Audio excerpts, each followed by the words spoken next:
Hello, everyone. My name is Sophie Applin, and I am the Assistant Director for Pine Reads Review, a young adult and children's literary publications. And today I am joined by Sonora Reyes, author of The Lesbiana's Guide to Catholic School, which is out now.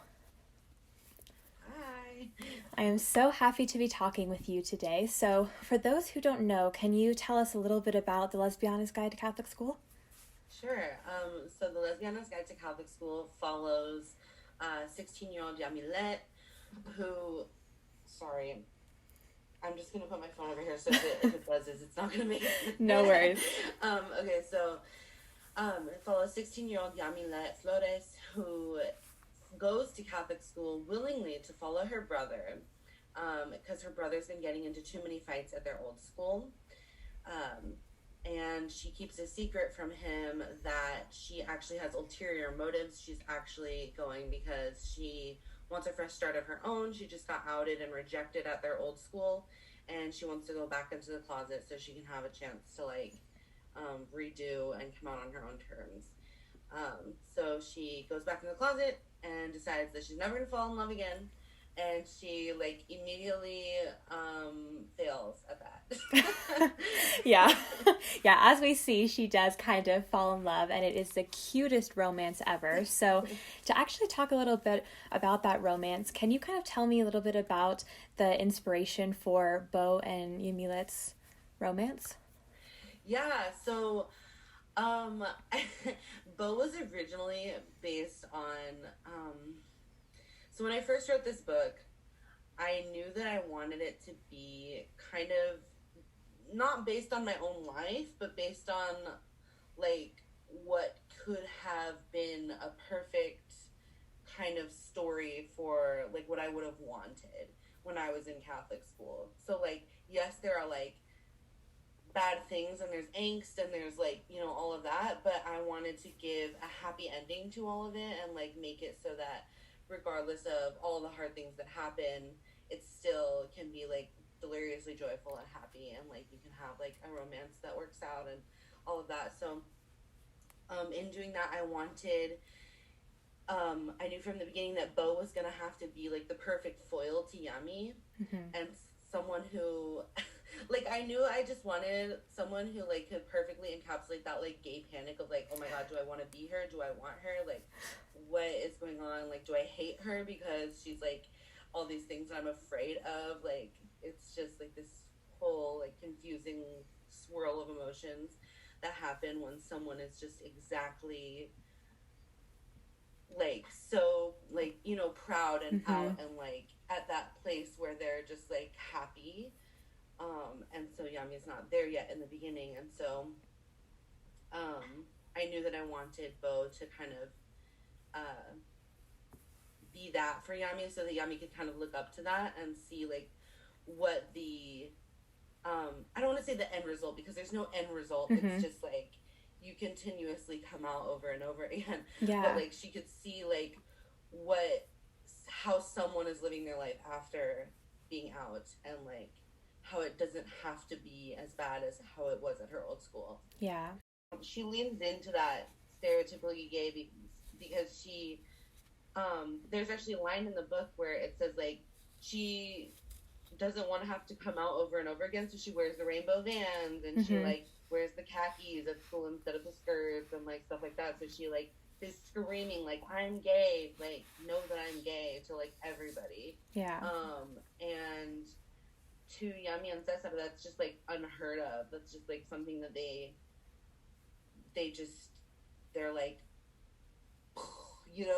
yeah. Because and it's not just at their old school, because their old school, yeah, there was homophobic kids and stuff, but it's with their family and their church and all of that, and so they just it's nice for them to have an example of someone who can be so in the midst of this Catholic school with a Catholic family and still be so out and proud and happy. Yeah, absolutely. So kind of talking a little bit about that Catholic school experience, you actually attended a Catholic school, is that correct? Yes.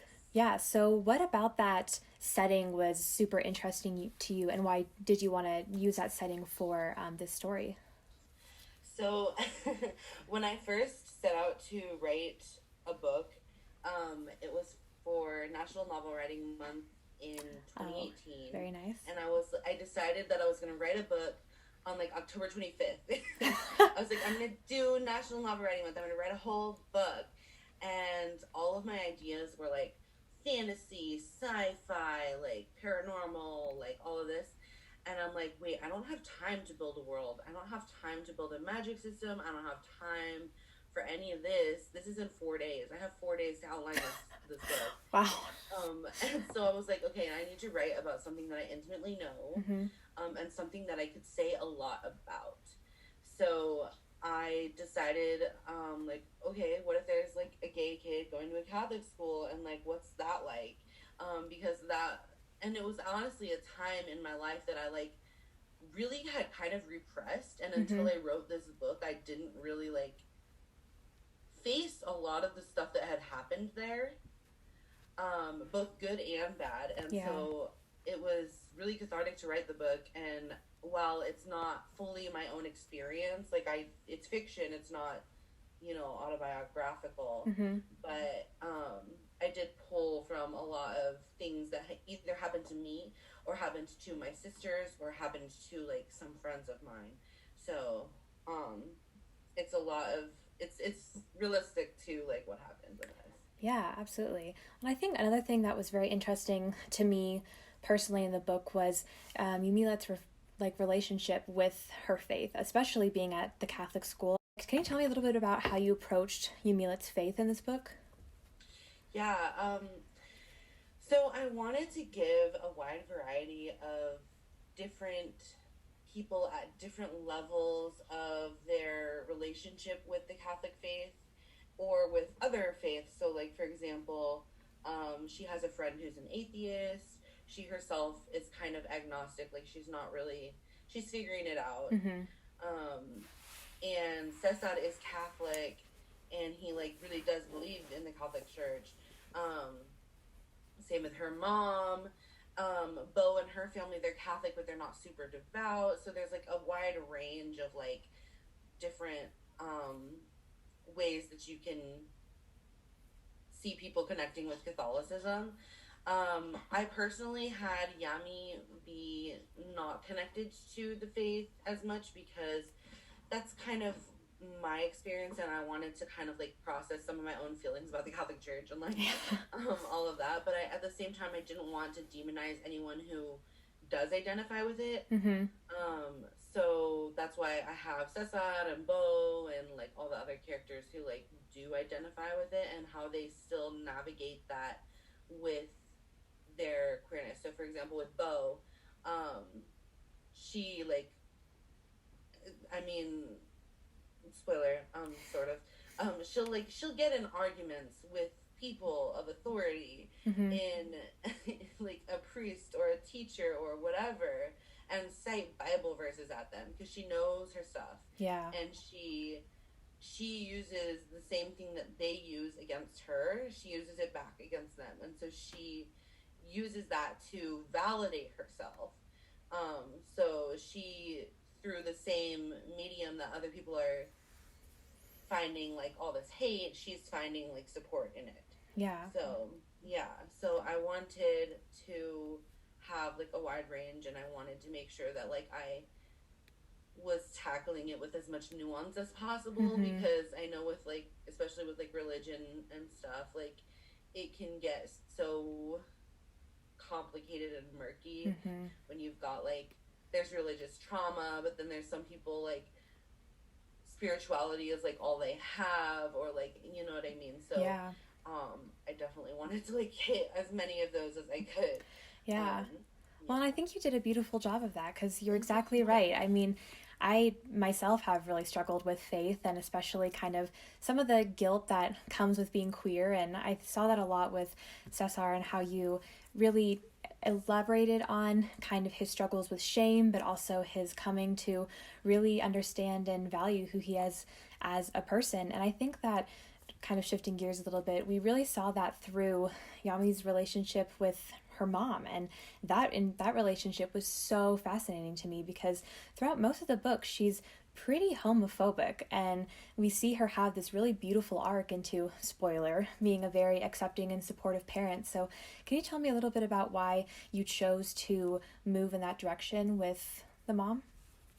Yeah, so I wanted to show, kind of going off of like the last question, like I want to show a wide range of like how people can react to someone that they love coming out. And like it's not always going to be what you expect. Some people, you expect them to be accepting, and they just aren't at all, and that can be really heartbreaking. And then other people, like Yami's mom, you would expect, you know, she's always saying like, oh, I thought you were like, I'm glad you started dating a guy because I thought you were gay, or like, you know, she says these things where she's like, close your eyes, there's like gay people on TV, like, so it's like very obvious that like, oh, she's probably not going to be accepting. But like then it turns out she like loves her kids more than her misconceptions about homosexuality like have seeped through. So like she can sort of like deal with that on her own and like make that change without it being like a thing that Yami has to like necessarily teach her. Yeah. Like, so I know that for some people, like, they do need to be kind of taught. But I just wanted, with Yami's mom, I wanted it to be more like showing like the love that someone can have for their kids and like how that kind of just outshines anything else. And especially with you know, everything that they're going through. I'm not gonna spoil like too much, but yeah. They're going through like a hard time, and her love is really like put to the test. Yeah. And yeah. Yeah, well, I think you really did that beautifully, and it was a real surprise. I was not expecting that. That was probably one of the biggest twists in the book for me, and I'm sure you didn't intend it to be a huge plot twist, but especially in the beginning of the book, we, as readers, are kind of meant to sympathize a little bit more with Yami's dad, especially because she seems to have more of a close relationship with him, even though he does not live with them. Why did you choose to make the dad and end up being unsupportive of his children? And what was that kind of thought process like? Yeah. So, yeah, as heartbreaking as it is, like, it is a very real reality. Real reality, that's redundant. It's I know what you mean. That so many people face of, like, not everyone is going to be supportive. I did want to show a range of, like, different people being different levels of supportive, and how Yami deals with that throughout the book. And you know, it's just something like, I will say Yami's dad is not my dad, but I did have like someone in my life that was like that for me. And so I was just kind of processing that through Yami, and like it was really cathartic to kind of process that and like have her get through it and come to terms with it in her own way. Yeah, absolutely. Well, I think the relationships with Cesar and her mom, they really ended up coming together to be for each other, and in such a beautiful way that the unsupportive dad almost kind of becomes on the back burner, because she does have this beautiful supportive family. Not that it's not important, but I think you wrote that really, really elegantly, and you focused on the joy instead of the sadness, which I think is really important, because I feel like a lot of queer kids don't necessarily get a lot of happy stories with happy endings, and you definitely brought that, which was a joy to read. But yeah, so kind of focusing a little bit more on Yami and Cesar's relationship, can you tell me what the inspiration for that was? You mentioned that you have sisters. Did you pull any of that from your own relationships with them? A little bit. Really quick, before I forget it, I want to kind of touch on what you just said about it being like really happy. But I feel like there's so many books that are like super issue driven that are like really depressing to read, and so many books that are like really happy and escapist. And I kind of wanted to do something that feels real, but also escapist. So like for me, it was important to like still show like some of the hardships and all, like show that life is not perfect in any way, but that even though all of these things happen, it can still be so joyful and so like happy and perfect in its own way. So sorry, I just wanted to say that. No, actually, well, do you mind if we kind of elaborate on that a little bit? Because I'm really glad you said that, because something that really stood out to me was, Yami does really face a lot of pretty heavy issues. I mean, there's tons of racists at her school. She has a lot of issues with class, especially as we see, Bo live this very kind of privileged, wealthy life, and Yami and her family really struggle with money. What did you want readers to take away from those issues, especially how you highlighted them and you really approached them with no barriers, and I really admire that. So kind of what's your goal for readers to get out of that? Sorry, I don't know if you can hear my dog walking around. No, my dog's in the back too. It's a consequence of Zoom. So while I think it might be something that like more privileged people would read and kind of sorry, I'm distracted by my dog.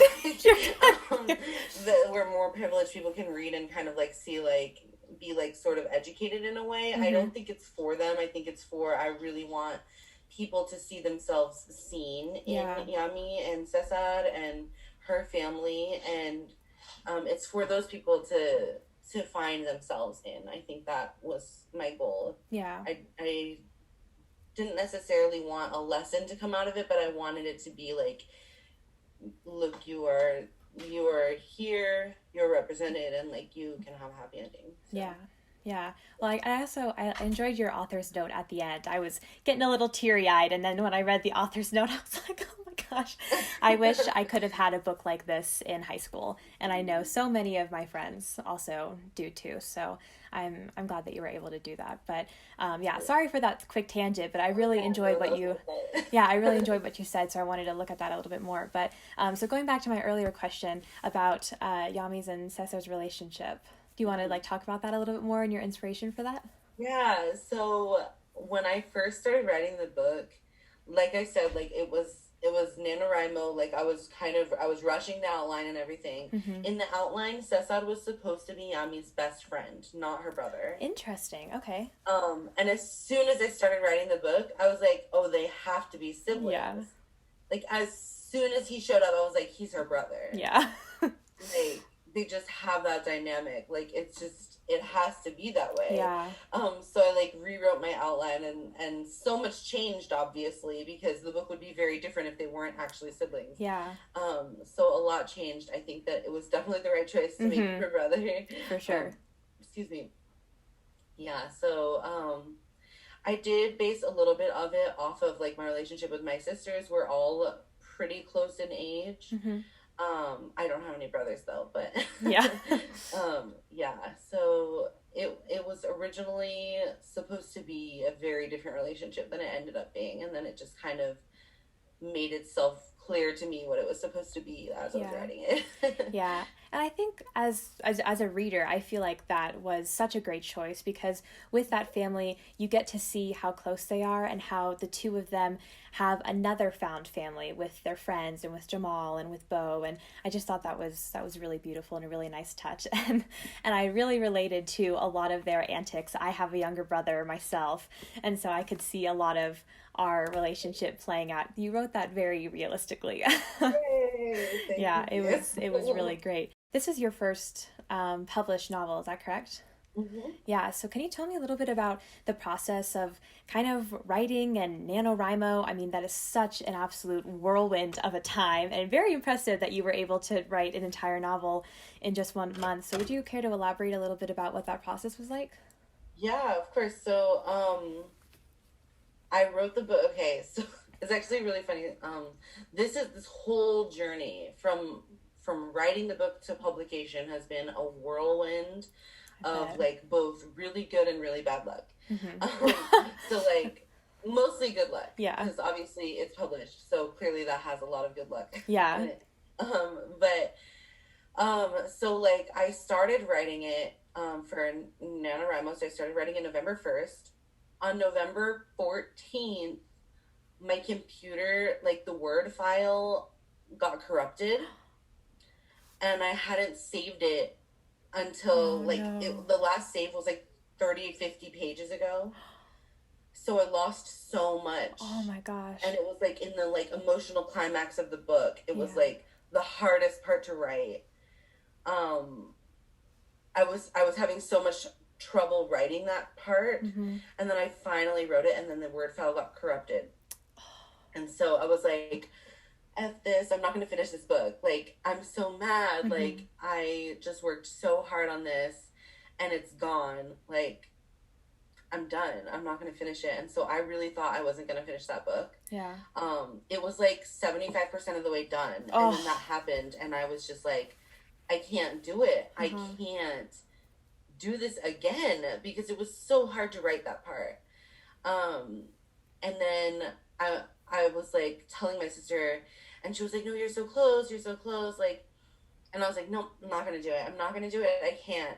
And I was just being really stubborn. I was like, no, I'm not gonna write this book. Like, that's a writer's worst nightmare, literally. Yeah, I couldn't. And so then I finally decided, okay, well, fine, I'm going to give myself 24 hours of not thinking about this book. Like, I'm not going to think about it at all. Because before that, like, on the 14th, I spent the whole day, like, trying, like, I went to the Apple store, I went to, like, a bunch of different electronic stores, trying to get somebody to help me, like, get the file back, but nobody could because it was corrupted. So there was no way. And so then I was like, okay, I'm giving myself 24 hours. I'm not going to think about this book. It's as if I'm not going to write this book. And then the next day after the 24 hours is up, I'm going to finish the damn book. Like, I'm going to finish it. Yeah. And I told myself, like, if I don't finish this book this day, it is not going to get done, and I am not going to do it. And so I, like, took my 24 hours, and then on the 16th of November, I woke up at, like, 4 a.m., and I started writing, and I wrote until, like, 1 a.m., oh my and gosh. I finished it. That is incredible. Holy crap. So I finished the book. The ending was so bad, like, that first draft, but, like, it was done. Yeah. Like, it was, like, finished. And then I finished it, and I closed my laptop, and I was like, I'm not going to touch this for a very long time. And then I just came back and started revising it, like, 3 days later. Yeah. But yeah, so that was a wild ride. It sounds like it. My gosh. That's crazy. Yeah, so it was, but I'm really, like, I think that I knew that if I took longer than that one day, I was just going to wallow in, like, how hard it was to write that scene. Yeah. And, like, I just needed to get the whole thing out. And I was like, I can do it. It's 75% of the way done already. Like, if I just do, like, I think I wrote, like, oh my God. I think I wrote, like, 15,000, 20,000 words that day. Like, I've never, ever come anywhere close to that ever again. That's insane. I mean, that's insanely impressive. Looking back on that, I'm like, how? Yeah. I was very determined. And, like, that's something about me where, like, if I decide to do something, like, I'm gonna do it. Yeah. Like, even if it's, like, ridiculously impossible, I'm just gonna do it. Like, which is why I, like, rarely will decide to do something. But when I do, it's like, it's gonna get done. Yeah, you just go absolutely crazy to get it done. Yeah. That's so funny. Oh my gosh. Well, in that kind of your crazy rewrite of the last kind of 25 or 20% of the book, did anything change, or did you kind of mostly keep it as you had originally intended? I mostly kept it as I intended. It was in the first draft. So, like, I did end up changing a lot in later drafts. Mm-hmm. But in that first draft, I did rewrite the scene the way that I had written it originally. I don't remember what exact words I used originally, so it's probably different than it would have been. Mm-hmm. But that scene is different now than it was then anyways, so it's whatever. Yeah. Yeah, it just needed to get done, and I knew that once it was done, I could make it better later, but, like, at that moment it was just like, it just needs to be on paper. Yeah, no, I agree. I think the hardest part is just getting it actually on paper, and then the editing, while also very difficult, is a little bit more like less painful of a process, I feel like. But well, let's talk about the cover really briefly. Okay. I adore the cover so much. It is absolutely beautiful, and I know in your acknowledgments you mentioned the people who designed the cover, but can you tell me a little bit more about that? Did you have a say in the cover or how it turned out? Yeah, so most people, just for anyone who doesn't know, most people don't get much of a say in their cover design or the final art or anything like that. I did have like a couple of things that I had to say in. So I had to say in who the artist was. I got to choose between like 4 different artists. Mm-hmm. I didn't know what the design was at the time. I was just going based off of vibes of like their art style in my book and thinking like what could kind of like fit the vibe of my book. Yeah. And then they sent me a sketch of the design, and I really liked it. It was basically exactly what it is now. So it was exactly this, except for she didn't have the smirk and the eyebrow raise. Oh, okay. So that was something me and my agent were like, let's give her more attitude. Like, Yeah. let's make her more yummy in this so that she doesn't look so serious. So we gave the little smirk and the eyebrow raise. And that was pretty much it. Everything else pretty much stayed the same. Yeah. Well, it turned out beautifully, and I love the details of the hoops and the eyeliner. I thought that was very consistent with the character and just beautiful. And that was there from the beginning. Like I didn't Yeah. have to add that or anything. Yeah. They got her really, really perfectly. Yeah. Well, thank you so much for talking to me today. I really, really appreciate it. Lesbiana's Guide to Catholic School is an absolutely amazing book, and everybody should pick it up. If you are watching this, we also have a review of the book up on our website as well that you should definitely check out, with links to buy the book in a little link below the review. So once again, thank you so much, Sonora, for talking with me today. Thank you so much for having me. This was really fun.